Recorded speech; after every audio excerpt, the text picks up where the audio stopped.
Oh, hello everyone. Welcome to Masego Empire. Today we actually going to have an interesting discussion, Mhm. a discussion that will help somebody be able to secure acceptance in any university in the US, a discussion that will help somebody be able to secure a scholarship, or an interesting discussion that will help someone relocate to the United States of America, change his or her entire life, and be able to have a significant impact on his family as well as the community or the country as a large. Welcome once again. My sister, can you hear me? Yeah, I can hear you. Good. It is with a great pleasure that I introduce to you Miss Christine Okechukwu Kama, a distinguished PhD candidate who is studying at the United States of America, but she is a Nigerian. She brings a remarkable academic background as well as a wealth of knowledge in research experiences. My sister, you're welcome. Thank you. How are you Yeah, doing? I'm okay. I mean, I haven't gone out today to see how the weather is, but I'm Okay, good. Yeah. okay. That's so nice to hear. Before we set the ball rolling, I want you Mhm. to possibly, Nigerian names are so powerful. I want you to possibly tell us the meaning of your name, Okechukwu Kama. I like that name. What? Yeah, so yeah, my name Hmm. yeah. So the name actually means God's time is the best. Oh, okay. And my name is actually Ogechi, and but I feel like I and Ogechi means God's time. Like Okay. literally, that's just like the short and long meaning of it. But then when Okay. you add the comma, it then means God's time is the best, Best. so and I feel like I actually resonated more with that. As Okay. I think I added the name when I started like my whole application process because I'm like yeah, Okay. so I was like, okay, man, it has to be like this is God's time, and everything that's gonna happen around this time would be like, just God's time. So Wow. I had to like change my name on all social media platforms to like Ogechukwu Kama, and I'm like, okay, God's time is the best, and yeah, that's how we're going. Wow. This is so interesting. If I tell people that if you walk with God, nothing becomes impossible. I like the fact that Absolutely. you began to use the name God's time is the best when you began your application process. Yeah, because application is like God, your effort, and then Yes. luck. Because once you finish putting your effort, you just like, okay, I've put in all of the effort I can put in. So it's really for God to do the rest, right? Wow, So, wow, wow, wow. That's so nice.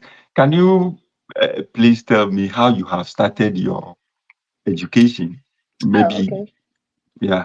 Yeah, so I did my undergrad in Nigeria. Okay, I studied history and international relations, and okay, then I graduated with a 2-1, and that's like a I think a 3.7 something, okay. 3.75 or so. Yeah, Mm, and afterwards um I worked with a radio station in okay, Nigeria, yeah, okay, for a while. And okay, after that, I started up an NGO for okay. women and young girls. So I was Oh, doing nonprofit work, and that actually propelled me to like want to know more about social welfare, social work. I didn't even know at the time that social work was like a professional course, okay, at the time, like in 2018, 2017, 2016. So it wasn't really like that rampant. You had people who have NGOs, doing it okay. like without like the academic expertise, just like Mm, doing it because they love to do it. So I just mm, felt like, okay, maybe that was a thing, you know. But when I started researching, I was like, oh, like there are actually social work. Social work is like a mm, course. You can actually study mm. social work, social welfare. So I researched for at the time, I didn't have like a lot of money. So and I didn't really know about scholarship also, and I Okay. didn't know about like, oh, you can apply to different countries, you can do this, you can do Mm, that. mm, So in my head, I was like, okay, so where can I go that I wouldn't spend a lot of money for Money. education, you Mm. know. And then India came to mind, and I also had like someone in India at the time. So Okay. I reached out to the person. I was like, "Oh, what's up? Like, I would like to come and study, you know." So the person agreed to like house me for a while. So I was like, Mm. "Okay, great. I can go to India." So I did all the application, Mm. and it wasn't really that expensive. It was like, I think it was like 6,000 for the whole thing, six thousand Okay. dollars or so at the time. So yeah, so it was a good or 5,000, I think. So it was a good this thing for me, Mm. peak for me, in comparison to like other countries and how much Okay. it costs for a master's degree and all that. So that was how I found myself in India. I studied social welfare. You know how when you school outside of like Africa or the continent, they actually lay more emphasis on practicality of that course, right? Yes. So we went for like a lot of internship, gained a lot of working experience, and so I leveraged on all of those experiences I was getting to like and before I came back, I graduated in 2020. I graduated with a first class distinction, Wow. and I was like, okay, I said, okay, I don't want to go back to Nigeria, and spend a lot of time. So let me just see what can I do for me to like um to leave Nigeria as soon as I was entering. So I started applying to schools. No, I didn't say applying to schools. Instead of me to like research about applying to schools, Mhm. what I did was I started researching about agents. Oh. Yeah, I was like, so what agents can help me now? What agents can help me? What agents can help me go to Canada? Because it was Canada that was it for me. It wasn't even US. I was like, okay, it has to be Canada, you know. I was like, Canada is my dream country. At the Three. time, if you had mentioned US to me, like we could literally fight because I was like, I don't want to hear US. I'm not going to US. I don't like Wait. US. So I was like, it has to be Canada and all that. And Mm. then I reached out to some Nigerian celebrities were promoting some travel agents at the time. So I was like, Okay. okay, since the Nigerian celebrity is like promoting this agent would be like a really nice choice for me. So I Okay. reached out to them. I was still in India. I told them, oh yeah, I'm in India and I'm trying to I got my master's. I want to like relocate to Canada through school, but I don't know which way to go and all that. And they were like, oh yeah, we can help you. You get your visa, you get your this, you get your that. And then these people told me, you know how agents work. They Yeah. wouldn't give you the information. They will be doing all the background work. And Yes. whatever the result is, that's what they'll be showing you. So these Mm. people started applying to schools for me, and then I paid some money. I spent almost like 1 million on that thing that did not Oh. end up working out. Yeah. Mm. I sent the first money. They were like, okay, they were going to get admission for me within 3 weeks, which they actually did because they were like, I don't know how, but it ended up that the admission they got for me was a what do you call this thing now? I've forgotten what the associate degree is. Oh, okay. So Okay. you can imagine actually submitting your bachelor's, submitting your master's Masters for an associate degree. Like degree. it Mm. doesn't actually make any sense, Exactly. especially to like visa officers. It didn't Mm. really make sense. But Mm. because I mean they are agents, and of course what most agents want is money, Money. most of them.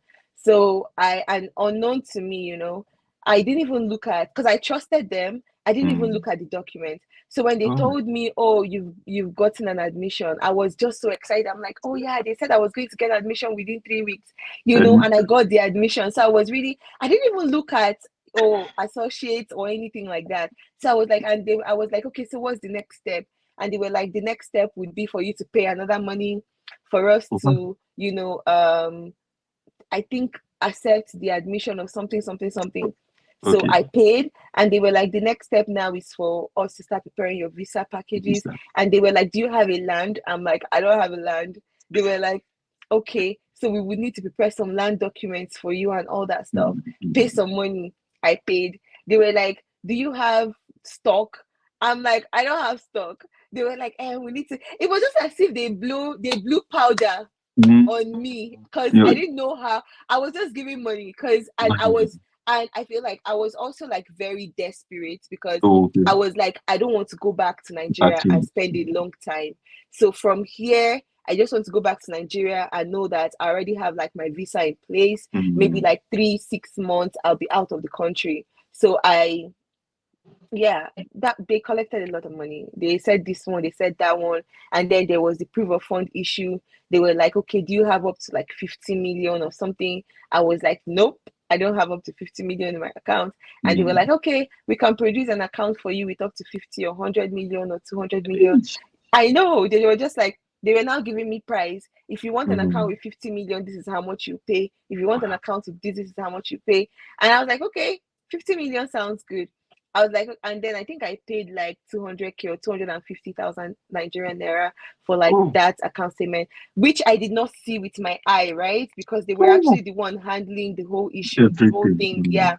So they did everything and they did everything in the back and they told me they had applied for the visa and they were like, oh, so we're going to just wait and see how it goes. I was like, okay, they were like, you can also, I think I also gave like my NGO registration Secret certificate stuff. as Okay. proof of tie to the home. I also submitted like I think I mentioned in my statement of intention or Mm. statement of purpose that I have masters and I have bachelors because I thought they were actually applying to like PhD or PG. something for me because I'm like it's just only normal that you either go for a masters or you go for a doctoral program. So I Exactly. just felt like it was a higher thing. And that statement of purpose I wrote was what they actually submitted to the embassy. So there was like a very huge disconnect, right? Exactly. How I did not even get like a ban, is what I don't even know. They just when the thing Mm. came, they were just like, I think it took like 3 4 months. They just sent me the thing, and that was it. And they were like, oh yeah, your visa did not go through, and then they sent me the decision Later. PDF, and I was Okay. like, oh really? Like, and I now said, okay, so what do we have to do now? They were like, I can actually go and they were like, I can pay some money so they can help me check why the decision did not go through because Hey. usually the VOs will like write those notes about what they thought about the stuff. So Mm. just to inquire why, so I can be able to put more effort on those areas and reapply. That was when it dawned on me that this thing I'm doing, I don't think it has any head because No. I'm like, you guys, I don't think you guys know what you're doing, honestly. Mm. So I now had to go back to their page to like Okay. start looking at, some of the information that I saw there. I was just looking back at them and trying to like see has anybody gotten visa from these people, you know? And even if they have, because if you actually help someone get visa, you'll be so happy to even want to interview them. When they reach the country, you want them to make video and call your brand name just to show that. Exactly. So there was nothing like that to actually prove that something like that has happened.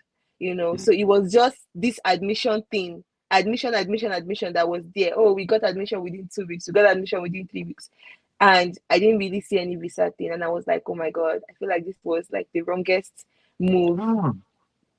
I've made. And I owe that to like desperation, because when you're Mm. desperate to and you want something, you really do not think about whatever consequences that comes. You just want it, and that's it. You don't even want to think that it can go wrong or what can go wrong.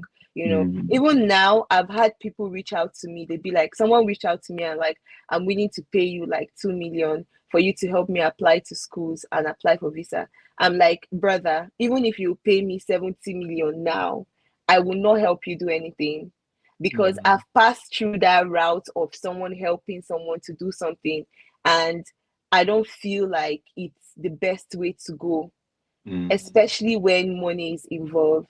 Mm. Because the issue of visa, the issue of even admission, nothing is guaranteed. So there's Exactly. nobody that can actually get up and say, pay me 5 million, I guarantee you this. It's Mm. not, nobody knows anybody, because if you don't go through the process, you won't actually know. You think somebody somewhere will know one visa officer somewhere, and stuff like that. I'm like, nobody knows anybody anywhere. So if Mm. they're actually saying they want to help you and it works out, it was probably just luck that it Exactly. happened, that it worked out in your favor. But yeah, so I mean that's like how I go. Oh yeah, so after that I decided to like start, I think I decided to start saving money for UK. So I Okay. was like, okay, UK is just money. So if I have money, I can apply myself and I can go to UK. At the time, UK wasn't really that expensive as it is now. As Now, at okay. 2018, 2019, 2020, Okay. it was like probably with like 7 million or something in Mm. Nigerian naira, you'll be able to like Okay. go to UK and all that. And with like three, you can be able to start the process. So I Mm. was like, okay, this is not bad. So I was saving money to go to UK, and in because I was trying to save that money, I started investing in like all those small investment people that will come up and say, oh, like invest with us, within 2 months you get double of the money, stuff like that. It was devil that was pushing me up and down. I now went to invest with one of those companies in Nigeria, and within a week or 2 weeks after my investments, the company crashed. And Eish. I invested with all the money I was saving, like everything I was saving. So at the time, I think I already had like up to 7 million. So I was like, in my head, I was saying, okay, so it's double. So I will get like 14 million. I was like, okay, great. This is a good investment. For 2 months, 3 months, I'll get the money will come back, and then I'll use it to go to UK for 2 million. I'll be living large first and foremost when I get to UK. So I had already planned out things. But when it crashed, like it was just as if my world wanted to come to an end. But in the Mm. midst of that, I think some few days after, I got a call from my sister. She was Mm. like, "Oh, my in-law, like my little in-law, she just got a US visa." And I'm Mhm. like, "For reals? How did she get that? Because I mean, she doesn't have money. So what did she do?" My sister was just like, I think she got like a funding from the school and all that. I was like, "It's possible to get funding from the school." She was like, "Well, I don't have more information, but I'm just telling you because I know, you can do this, and you're also like in the academic line, so you may Mhm. want to like reach out to her and know how she did it." And Mm. that was how I called the lady, and she explained, how they're explaining foreign terms to you. She was just like, "Oh yeah, I got full funding." Then everything was just very foreign to me. I got full funding. No, she said I got partial funding first. I defer. I told the school that I cannot come because I don't have any form of funding to even fund like the deficit of what was left of, Mm. the whole total cost of studying. And so the school actually helped me get like a GA position. I Okay. deferred for 1 year, and the next year I got a GA, and the GA covered the remaining balance, including including stipend and health insurance. So I'm just going. I'm not paying anything, and I was like, wow. So everything. Then I didn't know what deficit of the balance meant. I told her, "So what document did you submit?" She was like, "Statement of purpose." She was like, "My transcript." I sent cold emails. With everything she said, it was only transcript I knew the meaning of what transcript meant. I didn't know what statement of purpose. I didn't know anything. And she wasn't really willing to like tell me, and she wasn't willing to like give me information because she just arrived the US as well. So Oh, she was okay. trying to like navigate her way through, and Mhm. so she didn't have time.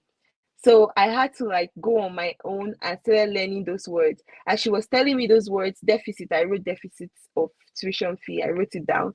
Statement of purpose, I wrote it down. Cold email, I wrote it down. So I asked her, "So what step did you use?" She was just like, "Yeah, I sent cold emails, I did this, I did that." I wrote all the steps down. And on my own, I sat down. I was like, okay, so what does cold email mean?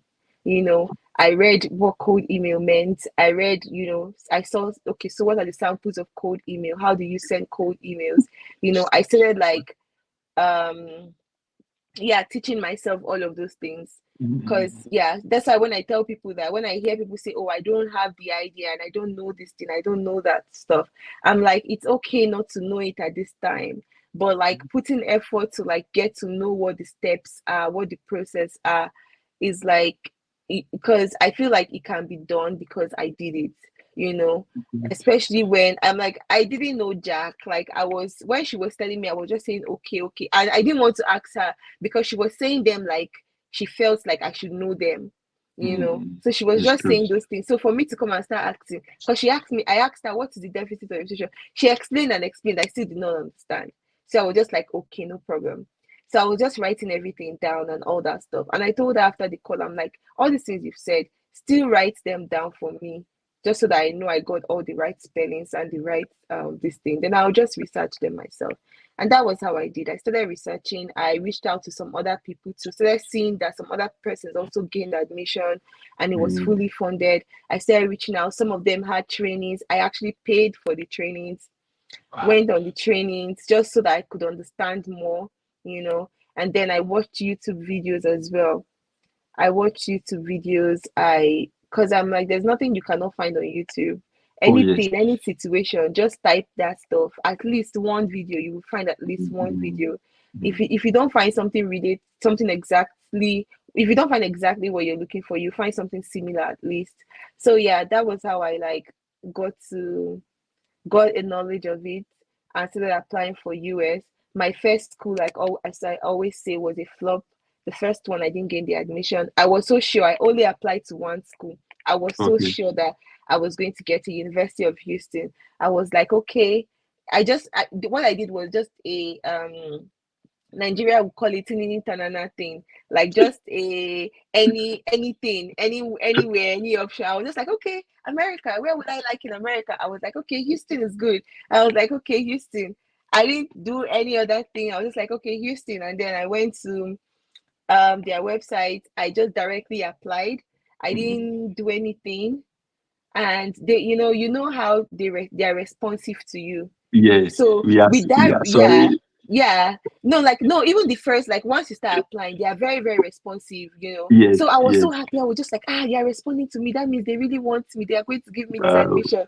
You know, I was really excited. I was like, I mean first class. So I was just like, yeah, first class with distinction. There's no way they're going to refuse me, It's you know. true. And I've done a lot of things. I have my NGO and I am also applying to like social welfare. So I'm like, there's no way. So but when the decision came and they were like, thank you for your interest, I was like, oh my God, you know, that was like the first experience I had that made me feel like even if you have everything figured out, there's nothing guaranteed, you know. Exactly. It's not that's I was like, I'm coming here and seeing how even locals apply to different schools. They don't apply to one school as well. Oh Even yes. people who are like, you know, citizens, they apply to numerous schools, and you know, and they don't get some, they don't get all of them.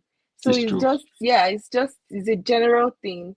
But yeah, not everybody would like it would people have to like take some time to assimilate the application process, because it's the fact that you're applying doesn't mean that you get it, but you not giving up and you keep applying is what would definitely guarantee you getting something at least.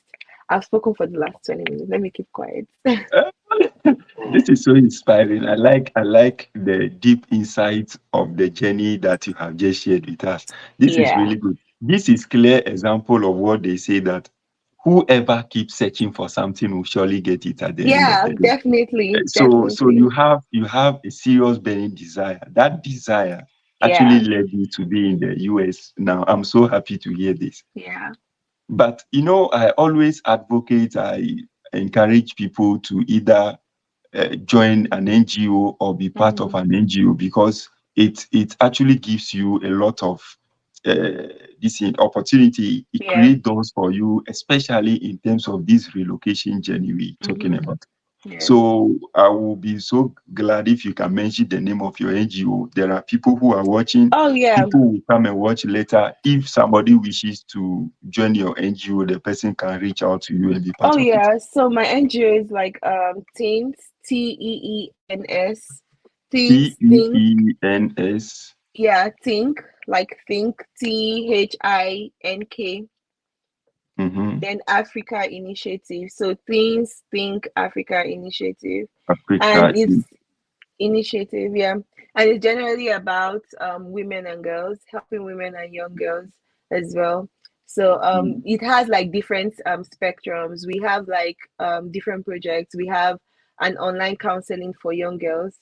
So young girls who have like faced a lot of abuse, sexual abuse, different kind of trauma, and they want to like speak with a therapist. And I actually collaborate with not just myself, who is like I actually have like a postgraduate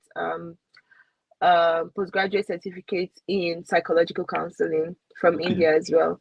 So Okay. not just myself, but I also collaborate with some therapists in India, just in case I'm not available, they would be available to like schedule time and speak with the girls. We Okay. also do like the non-profit also do like subsidized marriage counseling, premarital Okay. counseling, divorce counseling, marital counseling, different kind of counseling as Mm. well. And then we also do like we have like an upcycle project where we like turn denim jean, like this Okay. denim jean, we turn it to like school bags for young Mm. children. So Okay. volunteers come and they dismantle the jean and turn it into school bags, and then we Mm. go to distribute it to schools. So we also have teaching program, adult education. We go to IDP camps, like internally displaced people camp, Okay. and we like take some months to like teach them whatever subjects they want to learn about. If it's the people who Mm. want to learn skills, we go Mm. on skills. If there Mm. are young children who haven't been in school, we take like after school hours. We teach them in the evening of weekends. So yeah, we actually have a lot of projects we do in my NGO. So people have like different places they can volunteer in according to like their strengths. Yeah. Okay. Thank you so much. So I Mm-hmm. know followers who get in touch with you, those who have Yeah. passion in respect of girls and women, they will Mm-hmm. surely join you. Now, my first question. Now, going back to the nitty gritty of our engagement today. Mm-hmm. This is a graduate or somebody who is in maybe level 400 of his or her university education in Nigeria, Ghana, or across Africa. The person intends to study in the US. What Mm-hmm. will be the first thing the person has to do? The first thing the person has to do is to get their transcript. Okay. Yes, because I feel like that's the first step because you cannot um think of applying when you don't have your transcript at hand. So you Okay. need to have your transcript, and Okay. after your transcript, you need to identify what you want to study, Okay. right? Because you have to know what you want to study, and there are like a plethora of courses in America or in Canada or in any country, Okay. in Australia, in Sweden. There are a lot of courses. You know how we just know of, one course, but over here one course could be like divided into like different areas, different specific areas, Mm. that you can actually dive into.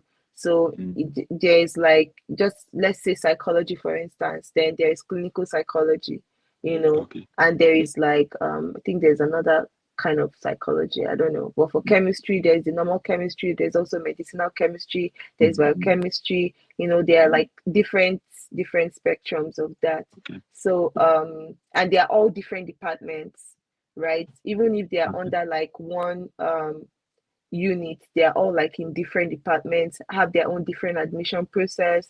So Okay. instead of going to like some really broad generic courses, you Mm. can actually look for something very something that is not so generic. Like instead Okay. of going for, let's assume someone wants to go for biochemistry, or someone wants to go for lab a lab scientist or a lab science or something, they could decide to go for multidisciplinary studies, or interdisciplinary studies. And that one is usually funded. So that's like those are like thinking of what you want to do is like a priority. And after you think of what you want to do, you have to also ensure that it aligns with what you've done so far, because like they want to see that you're progressing in your field, not like, okay, you came from here, you're jumping to here, you want to, I mean, it's okay to like, transition into like different academic degree, but there has to be like some form of justification.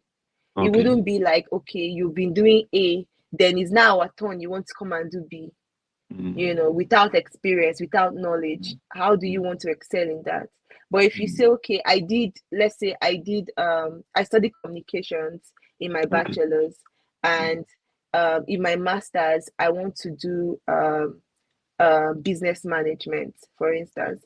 And that's because after my study in communication, I've been an entrepreneur for like 3 years, and I've also worked as a something in an organization, that's related to business. So this is like, okay, you have history of you know professional experience in that area, and it builds up your passion in that area, has built up that you actually want to further your study. So having like whatever you have in mind tied to like what you've done, not necessarily tied to your degree, but tied to like what you've done, your experience. And you have like people who can give you recommendation. Your reference can actually come from that experience you said you have. That would be a very good next thing to think about. Then after getting a transcript, thinking about where you want to start, I always encourage people to have like their international passport. There is something it does to you. It motivates you to like want to use it. You could actually start, because this thing is just like the process once you start and it's successful, it just keeps going. Because if you apply to schools, for instance, and the decision comes out and it's positive, you would have to submit your international passport. You have to submit your passport page. So the process just keeps going. So if you say, okay, you want to leave that part out until you have your admission, you don't keep things to chance, right? But I just feel like if you have your passport and it's like 10 years, or the validity is like longer than 5, it gives you like this motivation to want to use it. You'd be like, okay, my passport is just here now, okay, I've started. And it also gives you like this confidence that you've started the process of relocation, right? So I'd encourage people to also have like their passport down, and then start deciding which school you're going to apply to, which school has your course, which school offers this course that you're interested in. And that would have to do with a lot of research, because you have to check different schools, check their different departments, check what they have to offer to international students or to students in general. What's their funding package like in this course? Because you have to know that. I mean, I see most people now in my DM is so full. They'd be like, oh, I just gained admission, is 68,000, is 70,000, 74,000, and how am I going to get it? I'm like, why are you asking me how are you going to get the money to pay? You didn't ask me before you started this application. I didn't know you started the application. You've gotten, they would give you, once they know there is no funding, it is very easy for them to give you the admission. Wow. Because they are not funding you. Like, funding brings about scrutiny, right? It's funding that makes the process a little bit difficult, because we want to give you money, right? So we have to know that you're worthy of that money we're giving you, that you're actually worthy of the money we're spending on you, right? Like I think I posted something on my page about one of my trainees, somebody that went through my training. She applied to a school for a program, and they're actually willing to give her the admission and everything. They told her that, but then they told her that you need to submit a proof of English proficiency, that's Okay. IELTS and all that. And she was like, I told her to fight back, like push back, tell them you can actually have a waiver for that. There's no way they should hold you to that when you did all of your elementary and your high school in English, In you English. know. So there's no way, and your country, the official language is English. So there's no way they should hold you to like that standard, you know. Mm, And she was like, she actually pushed back, and they now had to tell her why they brought up that policy. And one mm, of the reasons they brought up the policy is because they've actually funded people from Africa before, and the country in particular before, and who actually said they know how to speak English. ah, But then when they came down to, you know, they funded them, they've, you know, paid tuition, did everything, health insurance, spent money, that at the end of the day, they cannot like comprehend coursework, they cannot comprehend the course materials, they cannot bring up like arguments, paper arguments, they cannot write. So they were like, speaking is actually different from actually translating that to like the coursework. mm, So that's why they want you to like write IELTS, so that the reading parts they would rate you on that, and mm, both the speaking parts, that, and the speaking is like your ability to comprehend things because you have to understand before you give them back. And mm, then there's the writing part as well. So you, once you go through all of those, they want to see how the result is so they can mm, assess if you're going to. So they were like, they've wasted money, that sometimes after the first year, second year, the people can no longer, like, they actually, the student actually dropped themselves, because oh, even them, they can no longer cope with like the academic pressure because they cannot deliver um anything. So that is like an example of, you know, doing you know, not speaking and not understanding, and knowing that speaking and writing are like two different things. And that's also an example of like different school have their different requirements, mm, mm, right? So you have to like one would have to ensure that they read through to see what is this particular school requirement. You don't do it in a deductive manner. You have to like, you have to be inductive with application. Read through first, see what it's saying. What does this school have to offer me, you know? And what's the tuition like? Is the tuition something I can pay? Okay, I cannot pay this tuition. What are the options in this school?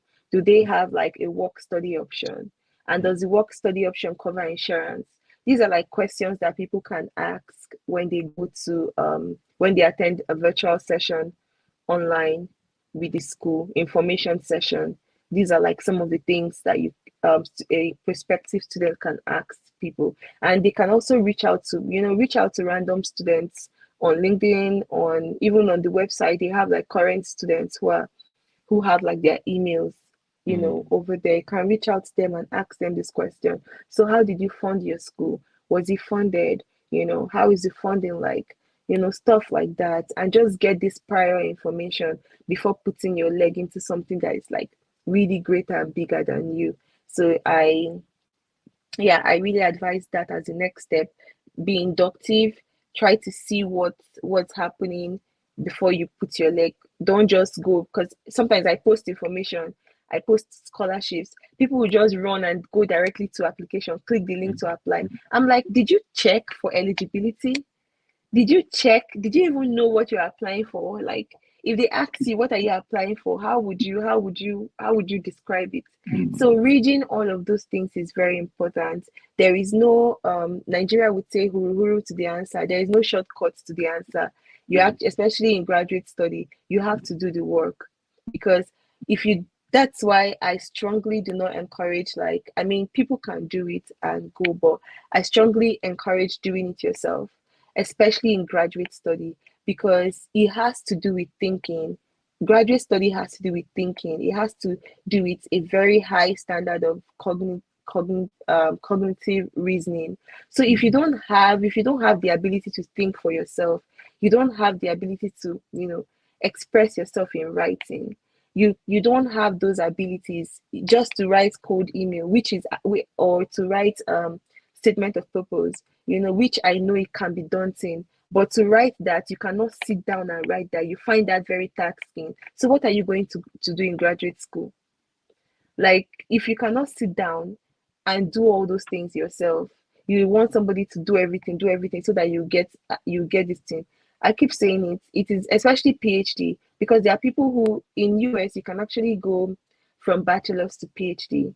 You don't really Okay. need to have a master's, and I've seen people who also go from HND, the just having their HND or high school, what's HND, higher National diploma. national diploma. Yeah, just having that alone, they actually go get a doctoral program, PhD. Mm. So I've seen people who do that. So there's the disadvantage of that is that there's actually a bridge of academic gap.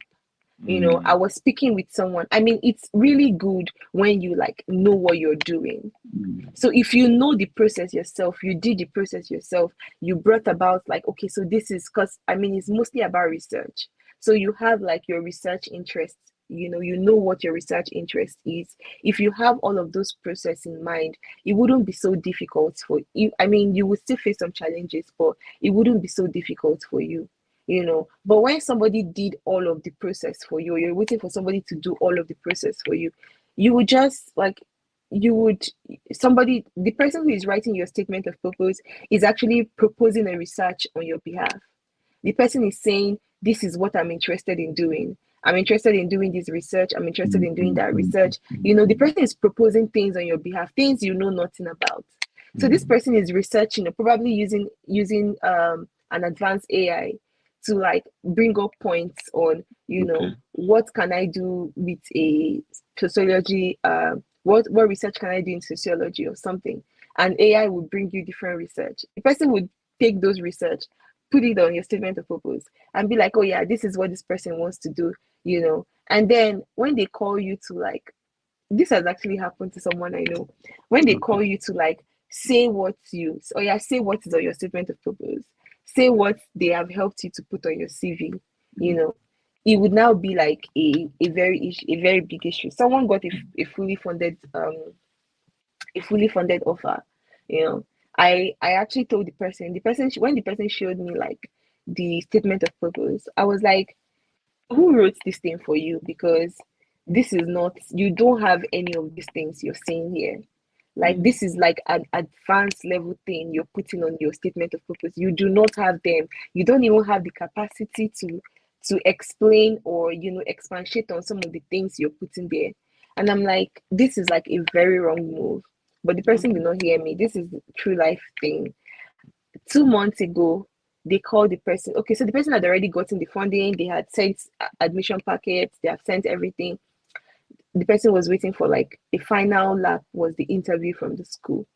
So Okay. 2 months ago, the person had the interview from the school and called me crying.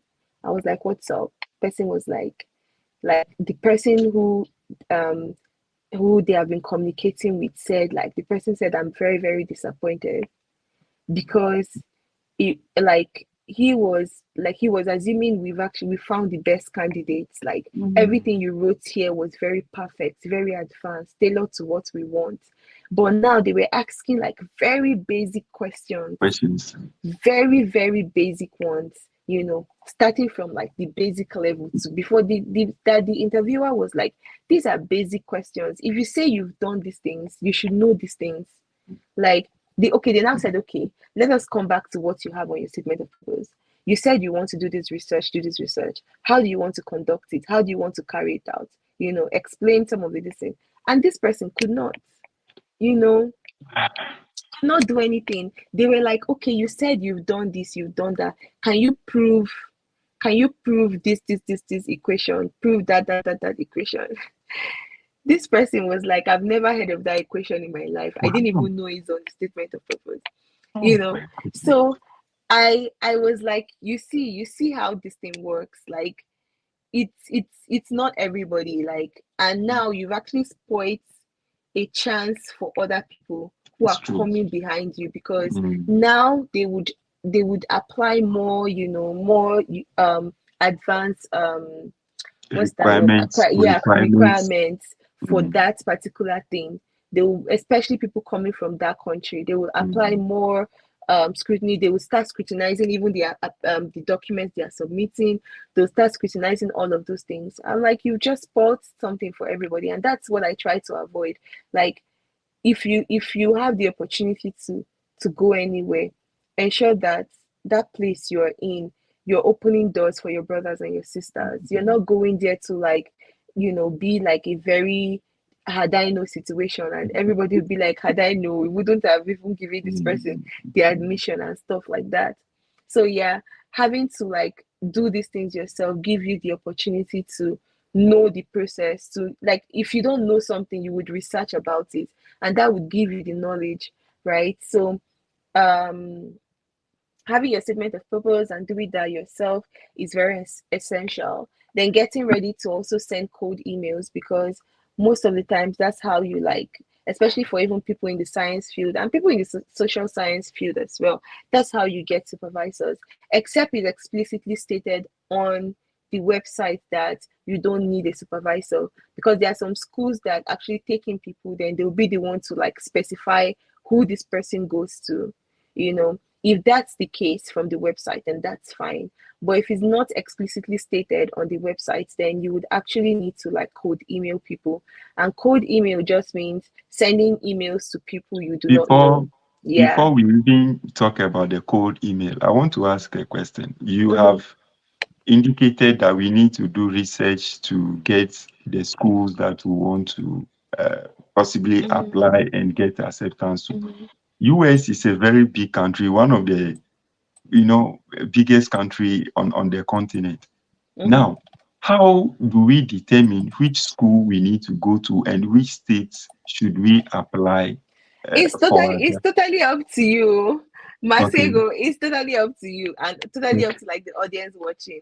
It's totally Okay. up to you, because um you could randomly just decide that, so like, let's assume you want to study chemical engineering, for instance. You Good. could just type on chemical engineering schools that offer chemical engineering in the Engineering. US, and they are Okay. going to come out. A lot of them are going to come out. So you start looking at each of them to streamline what your options are. So what are the yeah, you just streamline, go to the website, look at, and you have like your screening criteria.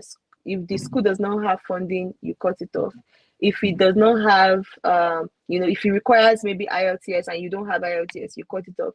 If it requires GRE and you don't have GRE, you cut it off. So you just keep cutting off, cutting off, cutting off until you get like a handful.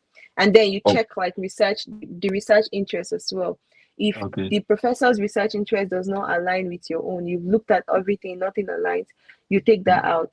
So you keep looking until you like streamline for what you want. Yeah. Good. I like that. Now, how do the various states in the US, Mm-hmm. do some have more advantage over another, or all the states are just okay? So you can just go to school in any of the states. Yeah, so yeah, you can actually go to school in any of the states. The thing is, I even like encourage people now that US application have become very, very competitive, because Mm, almost if you see anybody right now, any eligible youth, they are applying to US. Any eligible youth in Africa, Asia, anywhere, they are applying to US. So mm, that's why I encourage people to like don't don't go to like very popular schools, okay. schools like Mm, University of Houston, mm, Missouri, Kentucky, Maine, Rice, New Haven, um, those are like very popular schools that people would mm, normally want to go to, mm, especially like some people will say, my community is in Georgia, or mm, I have my community in Atlanta, or oh, there are a lot of, African community in Houston. mm, So mm, let me mm, just go and apply to University of Houston, stuff like that. But if you like start thinking, a little bit out of the normal circle, and start thinking about other schools that are not really popular, because these schools are still at, and departments are looking for diversity, right? okay. So if you're like if you research enough and you find schools that are not really like diverse, your chance is high because they would need you to like fill up their DEI, diversity, equality or equity and inclusion, criteria. So they would need you in that particular school, especially when you're applying to a department where there are no people from Africa. Your chances are a little bit great if you like have a good application packet. Your chances are high because they don't have anybody like you representing in that department. They may want to have somebody like you, or maybe it's the person they have graduated or something. They may want to have another, Replacement. replacement and stuff like that. So applying to schools where people would rarely apply to is like a good one of the good strategy. Yeah. Okay.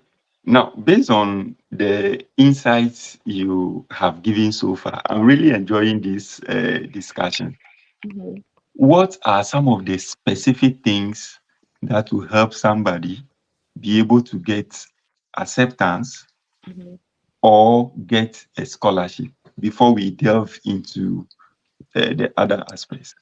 Yeah, so this is like part of the things I actually give in my trainings, Okay. like trying to help people understand that they can apply themselves, and also trying to make people understand that there are some things that you just have to do, right? Okay. And some of them include like ensuring that your application, like the packet you're preparing for your application, is up to standard.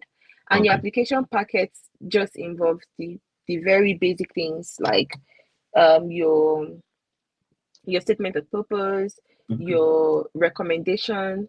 So you just have to ensure that your recommendation is not just to whom it may concern, this person, give him help if he needs help, that your recommenders actually say some good things about you, say Okay. things that you've achieved academically, say how you're passionate about what you want to do, and also say, some curricular things that you've done, like, okay, this person has volunteered for this person has volunteered for that, and also your leadership, speak about your leadership qualities as well.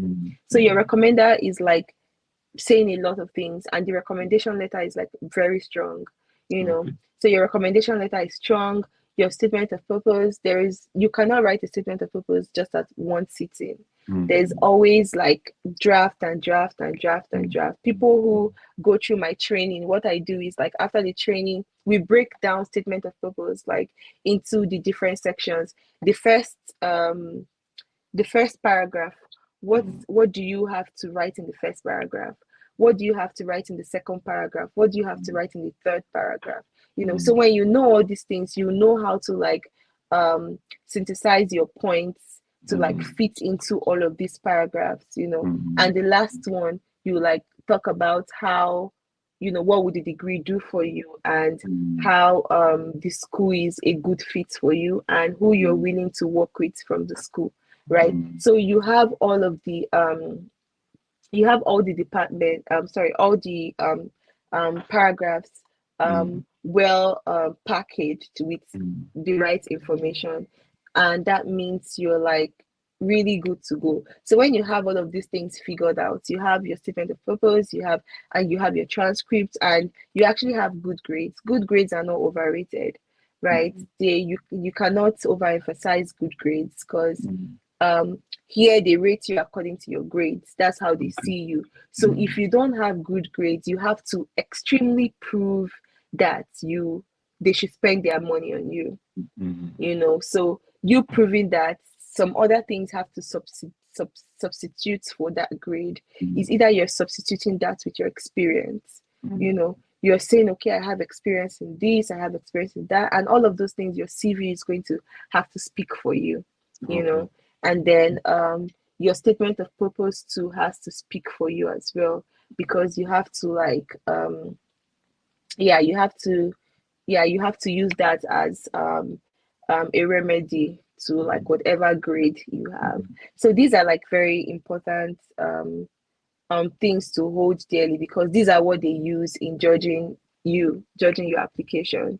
They cannot, except you probably, even if you had like an advisor, like you had somebody in advance, you send that cold email and you have somebody in advance, it doesn't still mean you're going to gain the admission.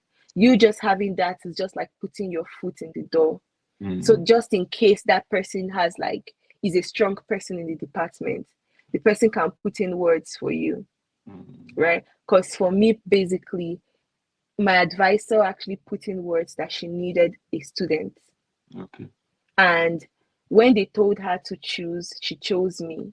Okay. Right. So if you can be actually lucky in the situation whereby the person who you pick as your advisor is 100% interested in you. In you. So and not just that they are interested in you, they are also interested in having a student enrolled that semester. So that way they would have already put in the working documents, informed the graduate coordinator that they need a graduate student.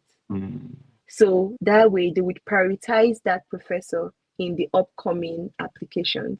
Okay. So, and if you are now that student that the professor picked, that means you're also prioritized. Okay. Right. So yeah, that's how it works. Wow, I'm so grateful. So it means that apart from having a good grade, you need to put in a strong statement of purpose. That statement, these are the takeaways I've written from what strong statement of purpose. Your statement of purpose should, one, talk about who you are, what you have done, your experiences, your co-curricular activities, what the school can do for you, what you need that grade to be able to accomplish in the near future. So Yeah. it means that your statement of purpose is actually going to do all the magic for you. The statement of purpose will do all the speaking, all the explanation on your behalf. Yeah. Okay. Yeah. Now, Simply put. you have also indicated that there are the schools will specify if you should contact a supervisor before you apply, or you can just go ahead to apply. Now, what goes into the cold email that you'll be sending to the supervisor? What exactly is the cold email, and how do we even go about the cold email? Is this like you emailing somebody randomly? This is why I always like, for people who follow me, I always advocate for for people who follow me, I always advocate for like people for people not like, if you want to send somebody a message or a DM, don't just say hi and leave. You know, don't just go to somebody's DM and say hello, or just say good morning and leave. You know, always make sure you state why you're reaching out to that person, because it's very important. When you state why you're reaching out to that person, and then you give them a call to action.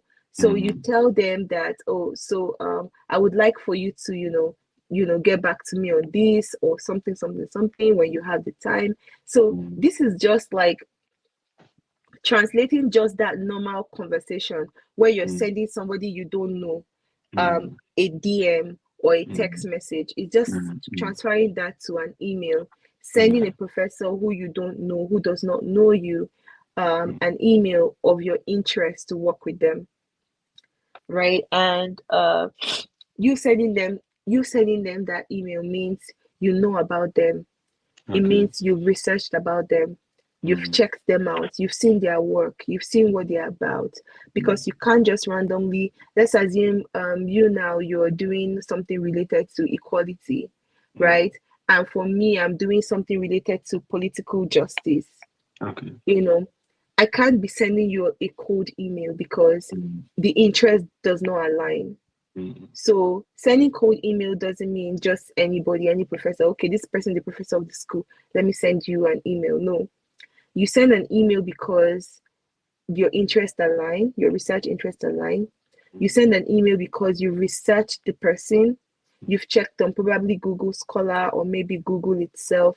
You've searched, the person, so you've seen the work the person has done, and yeah, you've read a little, maybe the abstract of the work, you've read an article about the work, you've read something, so you have an idea. So you're now reaching out to the person, you're now telling the person that I read your work, I've seen some of the things, the amazing things you've done, and um similarly, I'm also interested in something related to that. I'm interested in blah blah blah blah blah. I would like to talk to you about the application that I intend to put out in the next fall, and um, I am willing to, have this conversation over Zoom or any other channel of your interest. So um, just that, and then you also tell them just a brief about in the first this thing, you're just going to be brief about yourself. My name is this. I'm from this country. I have this qualification. I have this years of experience in this field, and I read your work. I'm interested in applying. I would like to have. I mean, if this is what my research interest is, if this is something you're interested in, I am open to having more conversations about it.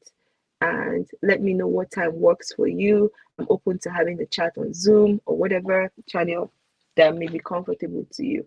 So having this, sending that alone is like, that's as simple as a cold email can be, right? Because people do not have, if they are interested, if the topic you told them about is something they are interested in, they would respond to you. Okay. Yeah. So based on your concluding statement, does it mean if the supervisor doesn't respond to it, means he or she is not interested in you? Sometimes yes, and sometimes no. Okay. So sometimes yes, in that if they are not interested in you, they would easily not respond. But Okay. also now that I'm here, I've now understood. I was telling somebody yesterday, just yesterday evening, about Mm. emails and how Okay. people like sometimes if people do not respond to emails, it could be that they may like not be on their decks. They may have read that email on their phone, Mm. you know, and decide that okay, the next time I'm on my decks, I'm going to respond to this person. And sometimes you forget that because Okay. some other emails come through, like Mm. school sending emails weekly. In a Mm. week, you could get up to like 20, 30 emails, Yeah. right? So imagine that mixing with cold email, Mm. right? And you could open that and be like, okay, I'll answer this next time, or I'll take my time to read it and answer. And Mm. after 2 weeks, you must have forgotten. Or even if you Okay. remember, you just be like, oh, it's already too late. Answering this Mm. person 2 weeks later Mm. may be too Mm. late. But that's why there's something called like sending a reminder after Okay. like a week or two. You send Mm. a reminder like, I'm just checking. This is in um a follow up from my first email I sent Mm. about my research interest and about you willing to, if you're open to like having me as your advisee for if I apply for this blah blah blah semester. I didn't hear from you, so I thought to like send a follow up, just to follow up and see if they respond. If you send one follow up, two follow up, they don't respond, you just let them be because you can't keep you can't get in people's way. It would become Mm. harassment if you keep at it. Yeah.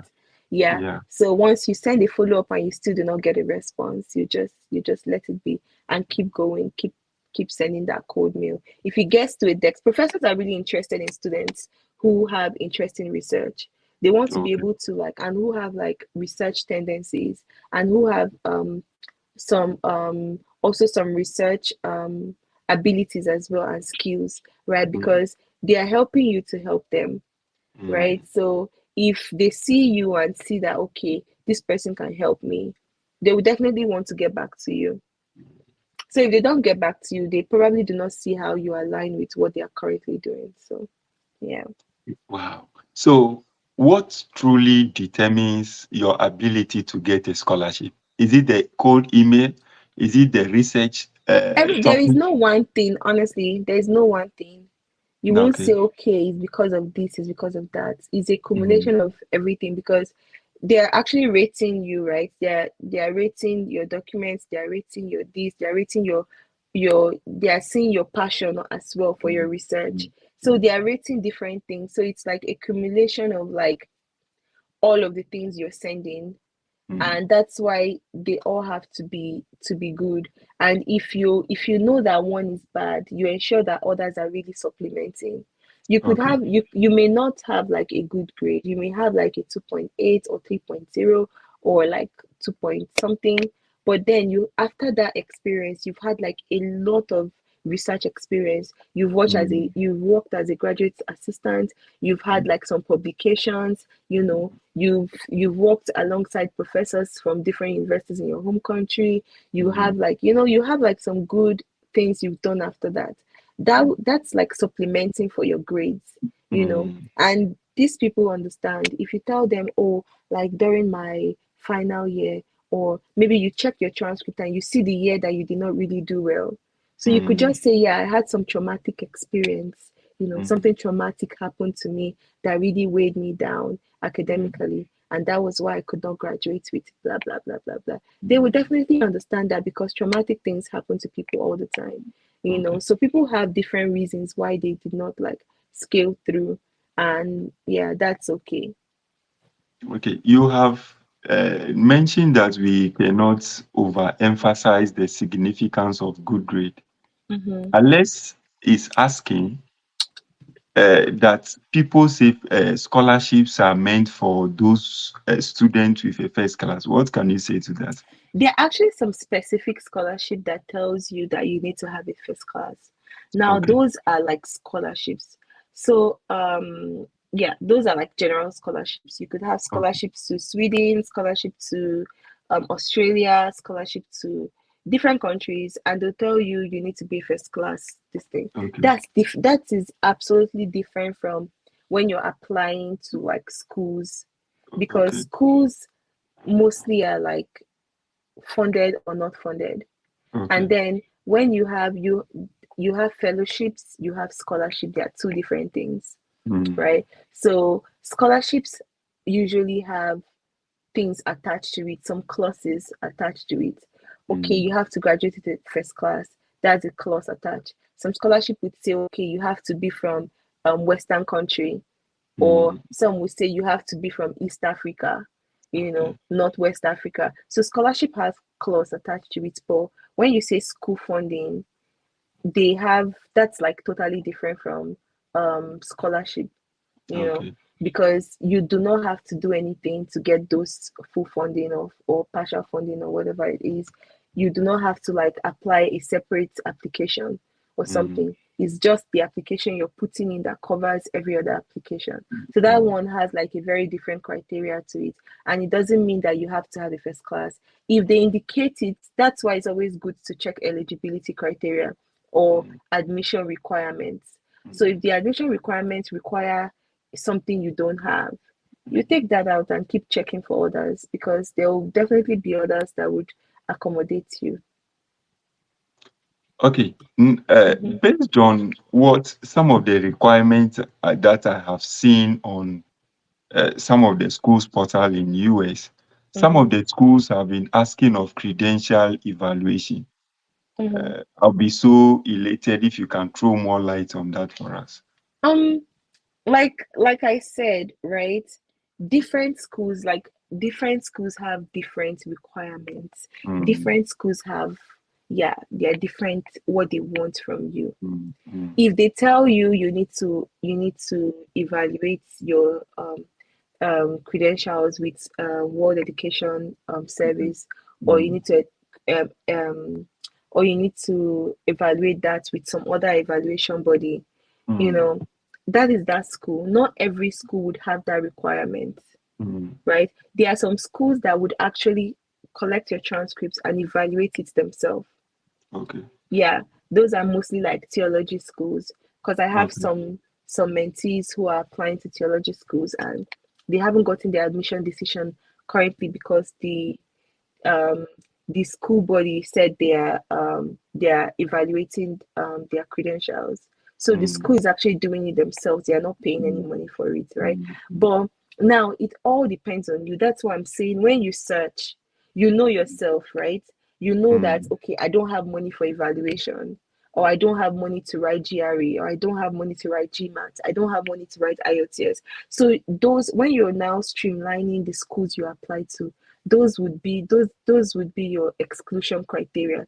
Any Okay. school that put a requirement that you have to get this, and you know there is no way you can be able to get it, you just Mm, leave the school out. And not every school, is not a generic thing. It's not like all the schools in US would require you to have an evaluation before of your documents. So the ones that do not require you, you may want to do that, because nothing is guaranteed. The fact that you did that evaluation does not mean you're going to get mm, your visa, or sorry, you're going to okay. get that admission, right? Mm, When the first school I applied to, like I said earlier, University of Houston, when I mm, applied and they told me that I have to send my official transcript, in the application process, that took me about 100 and something thousand at the time.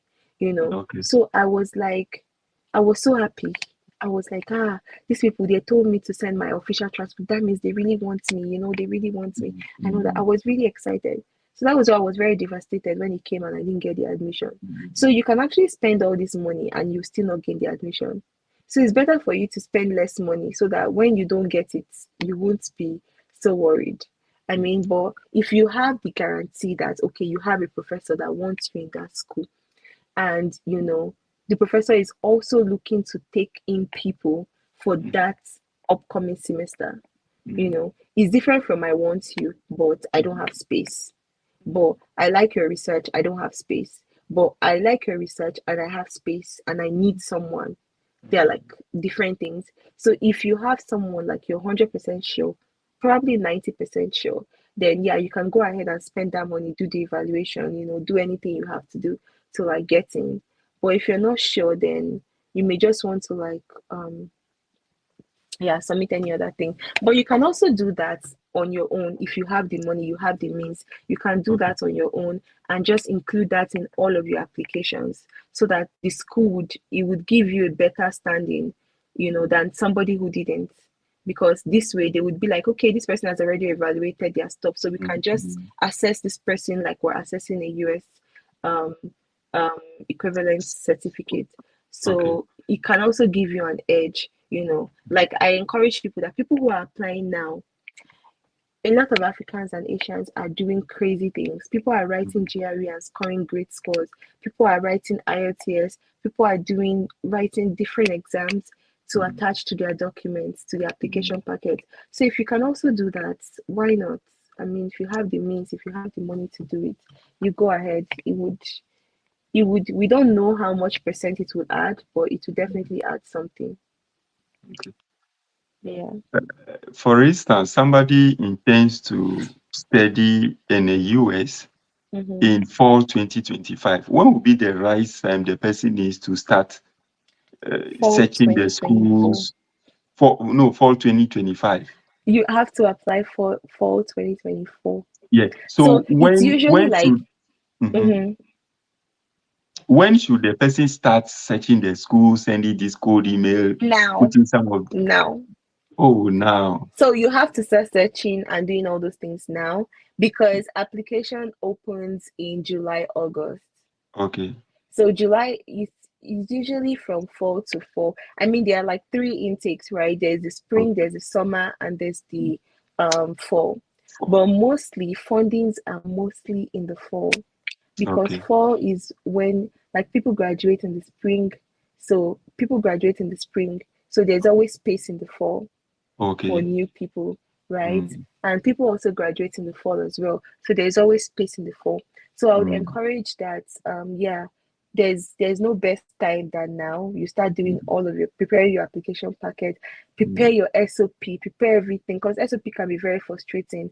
mm. You have to keep writing and writing, especially when you have like someone who is like proofreading it for you. They could Okay. proofread and tell you, oh, you need to include this, you need to include that. Then you go back, Mm, and draft again and all that stuff. So mm, yeah, I think now is a good time, because it's usually July, August, and then application starts July, August, and it goes to like some are like December 15th mm, or December mm. 13th or something, or December 7th. But Okay. some go to like January 15th, Mm, but typically it's usually like January 15th for most, like I don't want to say all, just in case there are some that are like not up to, but for most applications that are in fall, is January 15th, that like the end deadline, you know. And some are even November actually. Some are like November 15th, some are December 15th. So it all depends on like the department and the course and stuff like that. So yeah. Wow. Now, before, I think you've been speaking Yes, for please. I'm so almost exhausted. yes, yes, I will be taking leave of you in a jiffy. But I want to ask that what is the guarantee that you have gotten admission and perhaps the school has given you some form of funding? Does that give you any assurance that your visa will go through?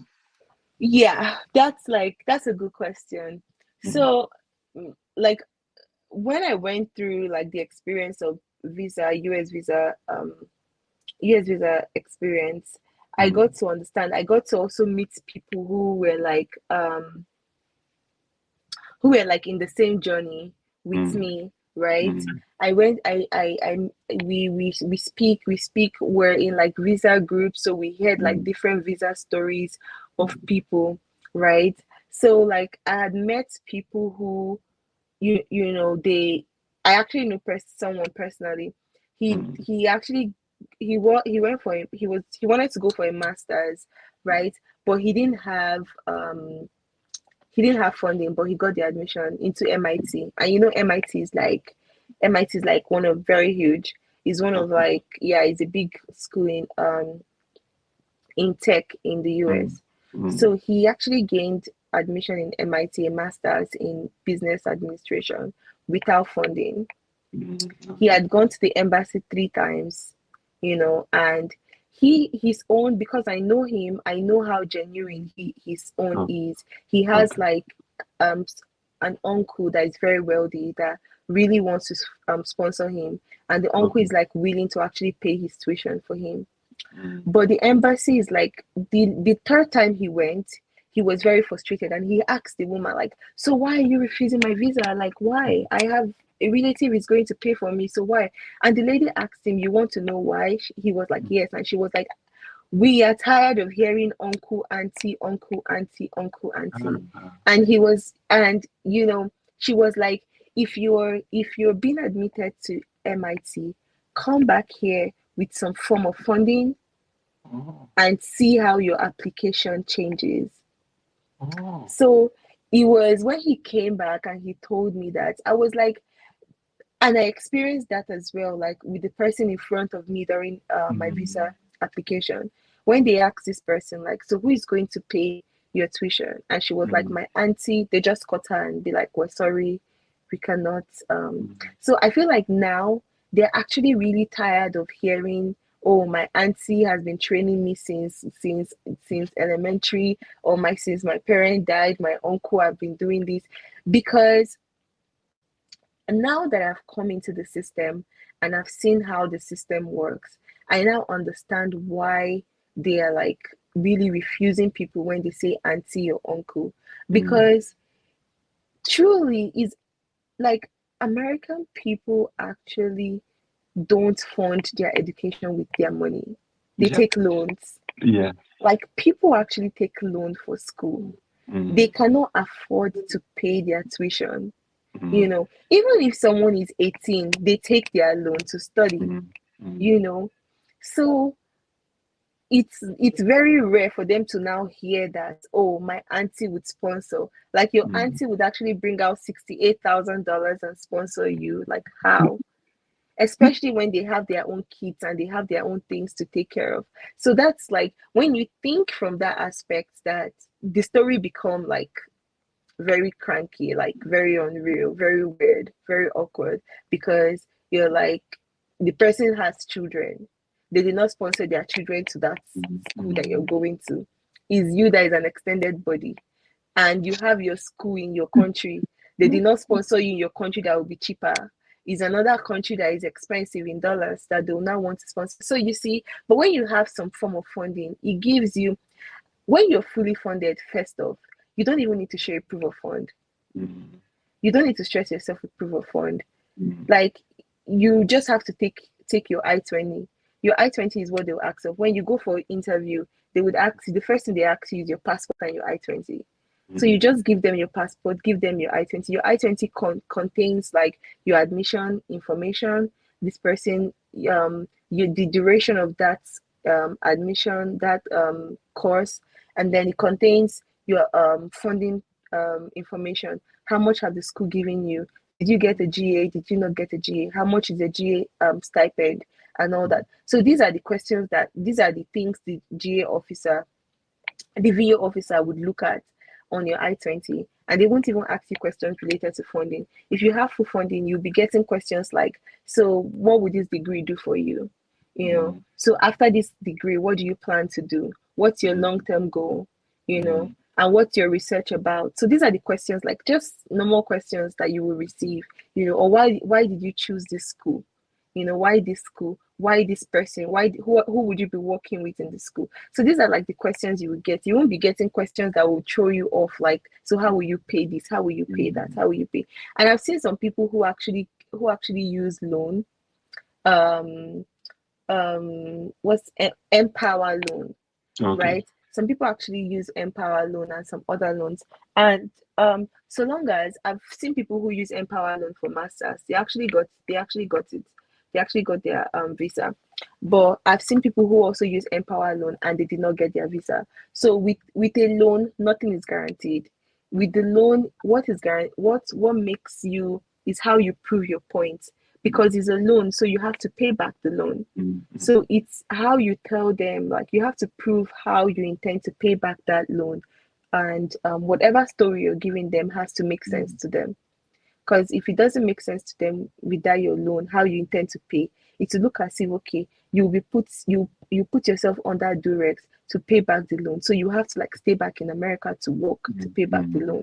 So for you to like prove that, okay, I'm not going to stay back, even if you know you're probably going to stay back, you know, you just have to prove that I won't stay back. Afterwards, I'll be coming back to my country, you know, to pay back this loan. Or maybe I'm working currently in whatever country I am. I'm actually working, and I'm just taking a study leave, so I'm still going to be getting paid, and from what I'm being paid, I'll be paying off the loan, you know.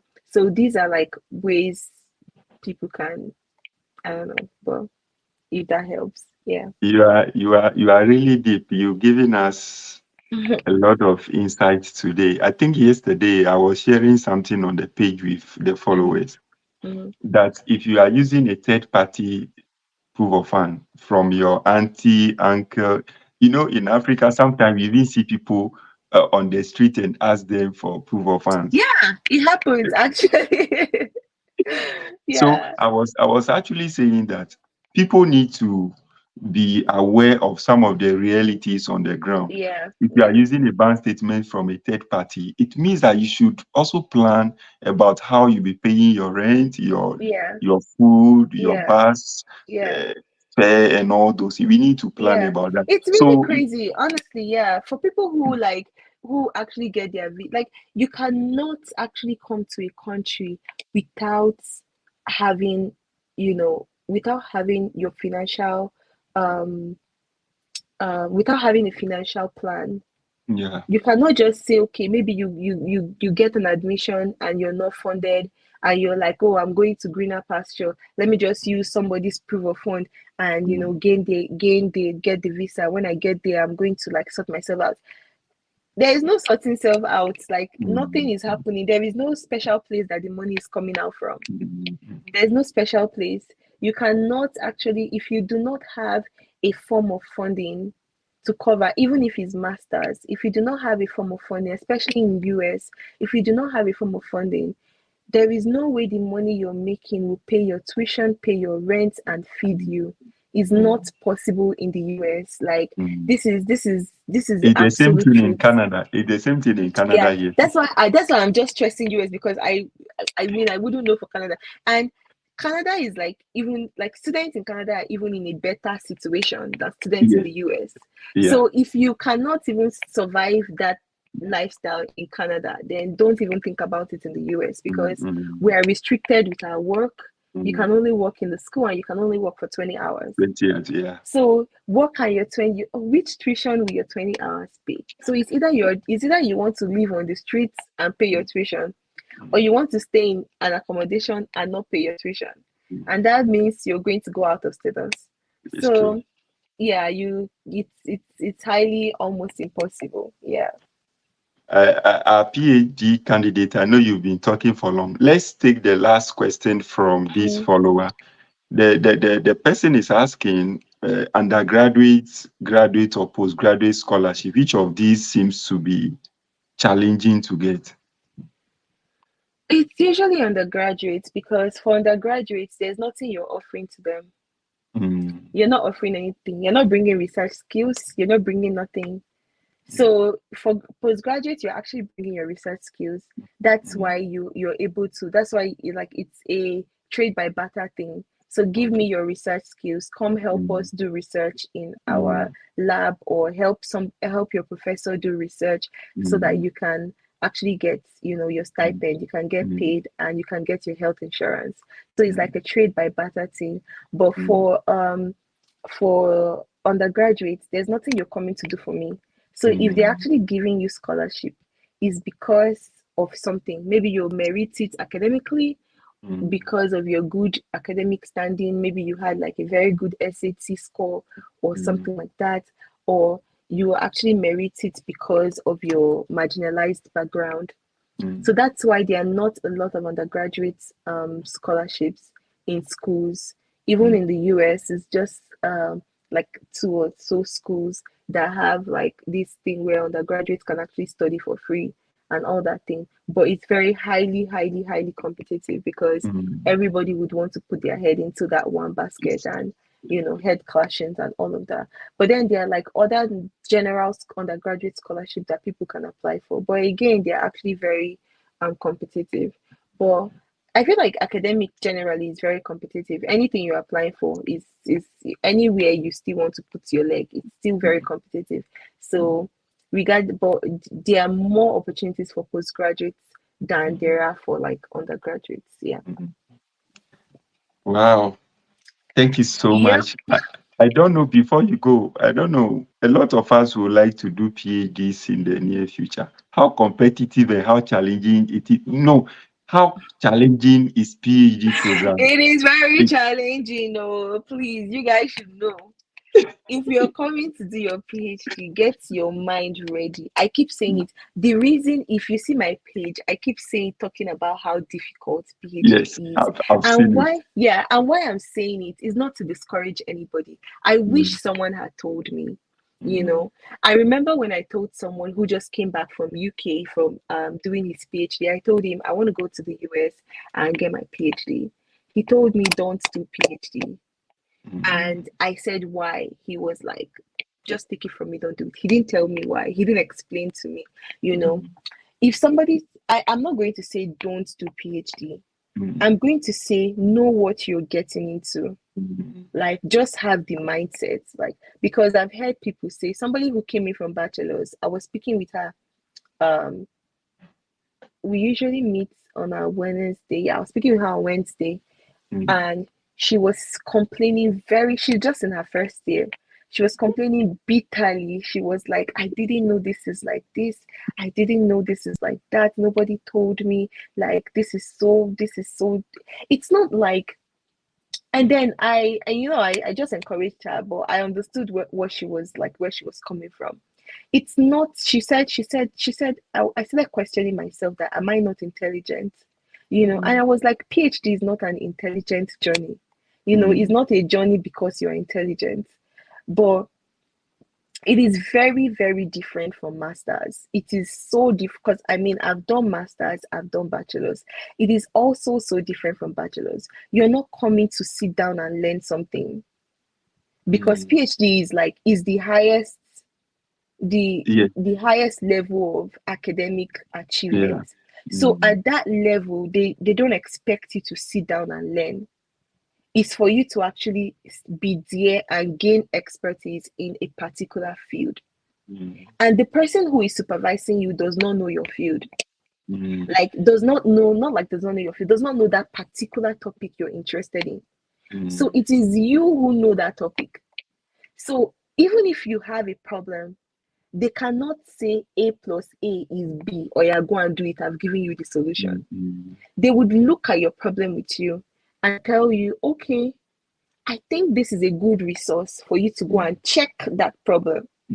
So nobody is telling you exactly what to do. They are not telling you this is how to solve this thing or this is how to do. You're not learning anything new, because the purpose is not for you to come and sit down and learn. You'll not go to a class and say today's topic is living thing and non-living thing, and they'll start telling you, give you definition, living thing is this, non-living. No, you're not going to sit down and learn. The courses are not courses that, the way they pattern the course, like you're not taking courses that, like, like policy class, this one class, that one class. You're not taking those kind of classes. You're taking classes that are research based. You can imagine your one of your class could be research method. Another of your class could be maybe multivariate, qualitative method. Another class would be quantitative method. Another class could be interventions, research interventions. So everything, they are all research based. The goal and the assignments they are giving you are not like, okay, Q&A, go and answer this, go and answer that. They are always like, prove something, write a proposal, do a research proposal. And for you to do a research proposal, you have to read the literature, you have to cite, do a lot of citation, have a lot of referencing points. You have to know what the research gap is, because if you're saying something and it has been answered, that's not a research. You're not forging anything. So PhD is about continuing from where somebody stopped. So everything you're going to learn, you're going to discover them on your own. How am I going to conduct a literature review? You have to figure that out.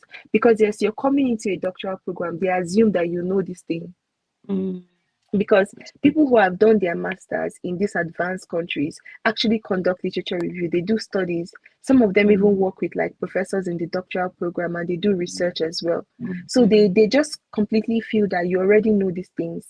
Statistics is like held in a very high degree. So some of them, they've done stats in like their bachelors, done stats in like their they've done basic stats in their bachelors.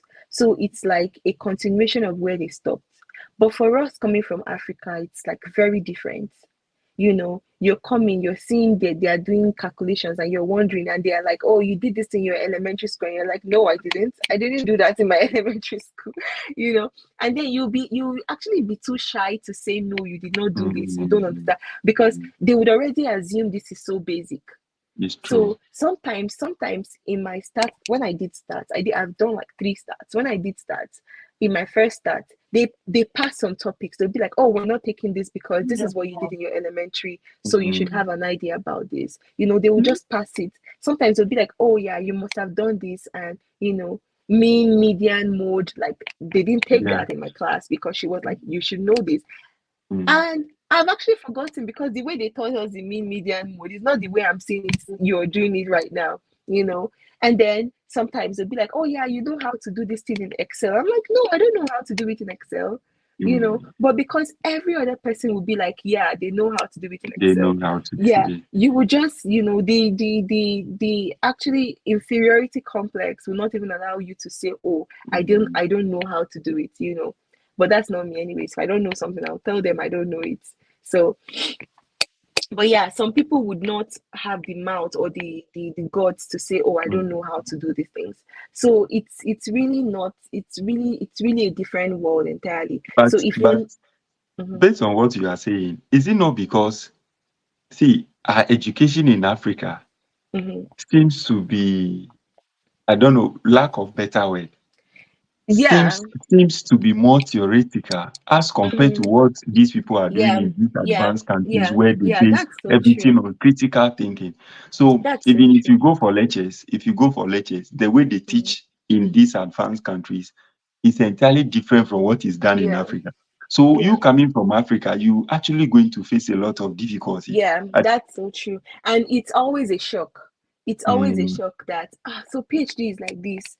So, so it's research, because there are some people who don't even know what research is, what qualitative research is. They don't even know, Mm, doing your final thesis or your final dissertation in from mm, Africa is just like, oh, you can even go to, if you are doing in Nigeria, you can even go to Ghana, go to a mm. library in Ghana, collect what somebody did, just return, turn and turn and turn and turn it in Nigeria, or you go to another country, or you go to another state, Yeah. go to the end point of the state, the northern state in the same country, collect what somebody did, just turn it to your name and submit it. And they don't, because nothing is online, nothing is like Mm, digital, mm, so they don't have a mm, way to like assess that this has been mm, published and this is a mm, plagiarism. So because mm, they cannot like assess that, anybody can just keep recycling things, mm, right? mm, Recycling research. And yeah, because people will now graduate without that practical knowledge of how it's done. mm, You only read how it's done. You mm, know that, okay, this and this and this would give you this. We don't mm, even have we don't have those statistical software in our mm, universities, and we mm, don't even use them. you know there's this class we have. Instead of saying, there's this class they give, foundation class they give people at the time of the school I went to. It's called GST, and it's usually on like um a verbal aptitude kind of thing, where, okay. yeah, verbal reasoning kind of course. And I'm Mm, like, you mm, you guys could easily turn this to a statistic course, you know, mm, because you have to like go write the exam with is it in a online setting. And I'm like, you guys could just easily, have a computer lab, have statistical department where people can actually learn stats, practice stats, have stats courses that will be compulsory for people to learn basic stats. Have all of those things. If people have those things, it's like a background to even getting the interest. But there are mm, some people that don't even know what statistics is. They don't even know what data analysis is. you know they only feel like, if you see people talking about data analysis, they only think data analysis in respect to like being a data analyst, in respect to like working in the profession, mm, but not like in academic setting where you analyze your data. Even people who do qualitative research, they don't even have like a good grounded method. Okay, this is how I collected my qualitative data, this is how I analyze the qualitative data. So people don't have that information. So when you mm. now come here and you start hearing even literature review, people don't have like, okay, so how do I conduct literature review? Yeah. How do I Mm, do this? How do I do that? How do I find a gap in literature? People don't have all of those information from mm, Africa. So when they come here, it's a huge shock. When you start seeing, oh, you need to like conduct a literature review, it's a huge shock. mm, When they tell you, oh, this your research area is too broad, you need to like, you cannot just say, oh, I want to research on political instability. They will tell you that is too broad. What broad. exactly about political instability do you want to research on? And what would be your population? Even if you Mm, streamline it, what year to what year of instability mm, do you want to? You have to streamline, and that streamlining, you have to streamline through the literature, because if you're in mm. academics, everything is literature. You cannot It's just true. come out and write and say, oh, 59% of Nigerians are illiterate. Where did you get that from? You have to say where you cannot make facts. You cannot. Mm, That was a very big challenge for me in my first year, mm, because I was writing, and then the professor, the Chinese professor, actually, she actually sent, we're like three of us, she sent all of us an email. And the email was like, we have been warned for plagiarism, and if we do this again, she was going to report to academic integrity. And I was so shocked. I was like, what did I do?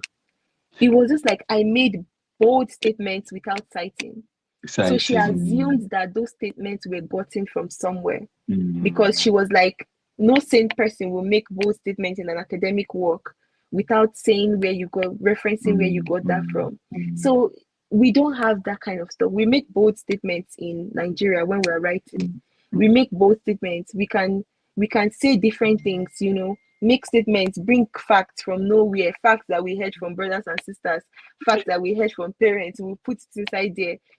Maybe two of our friends are passing through something. We'll put it inside there that, oh, people face this thing a lot in this country. But how did you get that?